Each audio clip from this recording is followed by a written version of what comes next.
Je m'appelle Louis Baudouin, je suis responsable de la communication pour MSF à Gaza et je me trouve actuellement dans le sud de la bande de Gaza. Je suis ici avec plusieurs milliers de Palestiniens. Nous sommes tous venus nous réfugier ici hier après une annonce de l'armée israélienne demandant à toutes les personnes au nord de la bande de Gaza d'évacuer. Donc au milieu de la nuit, en urgence, on a mis sur pied un plan d'évacuation d'urgence et on est parti dans un convoi de 300 voitures dès 8 heures du matin. Je pense que les gens au début n'ont pas cru à l'avertissement d'évacuation.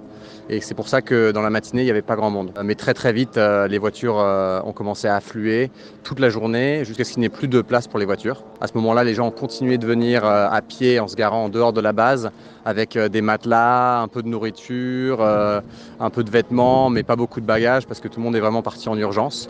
Au dernier chiffre, hier soir, on m'a dit qu'il y avait environ 10 000 personnes ici. La base est une espèce de grand complexe qui sert d'école, entre autres.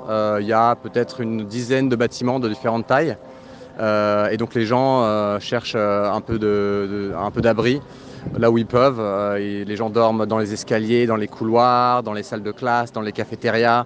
Il y a vraiment des gens partout qui mettent leur matelas ou juste une couverture à même le sol. Il y a des gens qui viennent d'un peu partout, surtout du nord évidemment, les zones qui ont été évacuées, donc Gaza City, Beit Hanoun, mais aussi des gens qui viennent de Khan Younis, qui pensent que qu'ils sont plus en sécurité ici. Les gens sont venus ici pour chercher un peu de sécurité, mais ils ont toujours peur, ils se demandent ce qui va se passer. Les gens viennent souvent nous voir pour nous demander si on a des informations, mais on n'en a pas non plus. On ne sait pas si ça va continuer à bombarder proche d'ici ou loin d'ici. On a entendu quelques bombes tomber hier, moins qu'à Gaza City, c'est certain.